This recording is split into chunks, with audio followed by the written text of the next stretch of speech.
అందరికీ నమస్తే అండి. మన రాష్ట్రంలో చాలా సమస్యలు ఉన్నాయి మాట్లాడడానికి. చాలా సమస్యలు ఉన్నాయి. రాజధాని, పోలవరం, దాంతోపాటు ఉద్దానం ప్రాంతం సమస్యలు కావచ్చు, రాయలసీమలో ప్రాజెక్టులు కావచ్చు, ఇలా అనేక సమస్యలు మేము మాట్లాడవచ్చు. కానీ ఎందుకో మరి మన రాజకీయ నాయకులు, ఆ పార్టీ ఈ పార్టీ అని కాదు కానీ రాజకీయ నాయకులు, పాలకులు పనికొచ్చే సమస్యల మీద కాకుండా కొత్త సమస్యలు సృష్టించుకొని దాని మీద ఎక్కువగా మాట్లాడుతూ ఉంటారు. లేని సమస్యని తవ్వి సృష్టించి దాని మీద ఎక్కువ కాలక్షేపం చేస్తుంటారు.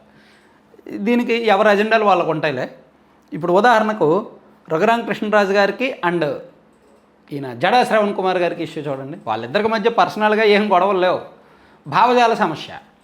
ఎవరి భావజాలాన్ని వాళ్ళు గట్టిగా చెప్తున్నారు. సో రఘురామ కృష్ణరాజు గారేమో బలమైన హిందుత్వాన్ని వినిపిస్తున్నారు, ఒక అజెండాగా పెట్టుకొని వినిపిస్తున్నారు. దానికి సంబంధించి ఆయన ఒక పెద్ద ఇష్యూ మీద ఫైట్ చేస్తున్నారు. సో ఆయన్ను వ్యతిరేకిస్తూ కొంతమంది దళిత క్రిస్టియన్లు, కొంతమంది ఏమో ఫైట్ చేస్తున్నారు. సో ఇవి మాటలు శృతి మించి ఎక్కడి వరకు వెళ్తున్నాయంటే, మొన్న ఏలూరులో వీళ్ళ మీటింగ్ జరిగింది, దళిత క్రిస్టియన్లకు సంబంధించి మీటింగ్ జరిగినప్పుడు ఇందులో జడా శ్రవణ్ కుమార్ గారు ఒకంత ఎక్కువగానే మాట్లాడారు. ఒకసారి అది విందాం. నీ మాట నోట్లో నుంచి వచ్చిందా? నీ నాలుక కోసి పిఠాపురంలో పవన్ కళ్యాణ్కి బహుమతిగా ఇస్తాను. రుచి వేసుకోవాలరా నువ్వు, నా నాలుగు పోయాలంటే పుట్టినవాడు కానీ. సో ఇక్కడ అంటే అక్కడ జడా శ్రవణ్ కుమార్ గారితో సహా చాలామంది పాల్గొన్నారులే. ఈ కేఎస్ ప్రసాద్ గారు వీళ్ళు చాలామంది పాల్గొన్నారు. వాళ్ళందరూ కూడా వాళ్ళకి తోచినట్టు వాళ్ళు మాట్లాడారు. ఇక్కడ అంటే నేనేమంటానంటే ఇది యాక్చువల్లీ ఇది సబ్జెక్టే పనికిమాలిన సబ్జెక్టు. అసలు ఏంటండి మతాల గొడవలు ఏంటి, కులాల గొడవలు ఏంటి, వేరే సమస్యలు ఏమీ లేవా రాష్ట్రంలో దెబ్బలాడుకోవడానికి, ఫైట్ చేయడానికి, విమర్శించుకోవడానికి? కాకపోతే రఘురామ కృష్ణరాజు గారు ఒక అజెండా మేరకు ఒక 4 నెలల నుంచి పనిచేస్తున్నారు. పనిచేసే క్రమంలో అనుమతులు లేని చర్చలను కూల్చివేయాలని ఫైట్ చేస్తున్నారు. అండ్ తన నియోజకవర్గంలో జరిగిన ఒక ఇష్యూని పట్టుకొని రాష్ట్ర వ్యాప్తంగా కూడా ఒక అజెండాను పట్టుకొని మోస్తున్నారు. ఆ క్రమంలో ఆయన్ను వ్యతిరేకించే క్రమంలో జడా శ్రవణ్ లాంటి వాళ్ళు ఇంకా కొంతమంది తయారై పదే రఘురామ కృష్ణరాజు గారిని టార్గెట్ చేస్తున్నారు, వ్యక్తిగతంగా దూషిస్తున్నారు. దానికి రఘురామ కృష్ణరాజు గారు కూడా తీసుకునే రకం కాదు, ఆయన కూడా రివర్స్గా వ్యక్తిగతంగా దూషిస్తున్నారు, వ్యక్తిగతంగానే వెళ్తున్నారు. ఇద్దరూ కూడా శృతి మించి వాళ్ళ ఆకారాలు, వాళ్ళ ఎత్తులు, వాళ్ళ రంగు, వాళ్ళ బట్టలు, వాళ్ళ సూట్లు అన్నింటినీ కూడా విమర్శించుకుంటున్నారనమాట. సో ఇది ఎవరికి ఉపయోగం చెప్పండి? ఎవరికి ఉపయోగం? రఘురామ కృష్ణరాజు గారి స్థాయి వేరు.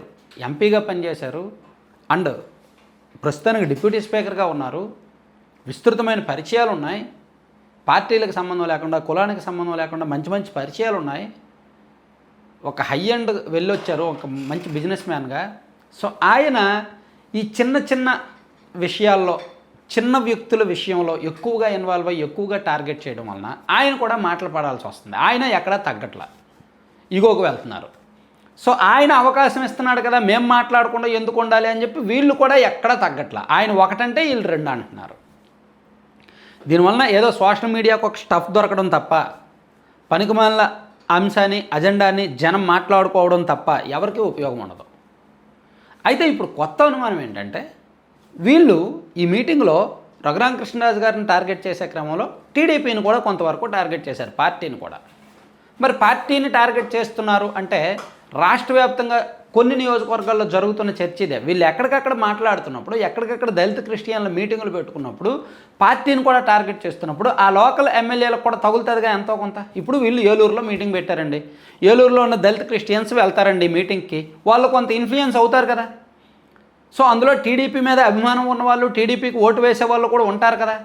సో వీళ్ళు జడా శ్రవణ్ లాంటి వాళ్ళు అక్కడికి వచ్చిన వేదిక మీద ఉన్న వాళ్ళు మాట్లాడడం వలన వీళ్ళు టీడీపీకి వ్యతిరేకంగా మారిపోతారు కదా.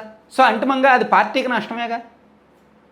వీళ్ళు టార్గెట్ రఘురామ కృష్ణరాజు గారు కావచ్చు, కానీ అక్కడ టార్గెట్ చేస్తున్నది ఆయనతో పాటు పార్టీని కూడా. సో దాని ఫలితాన్ని అనుభవిస్తున్నది లోకల్ ఎమ్మెల్యేలు, దానివల్ల నష్టపోయేది లోకల్ ఎమ్మెల్యేలు.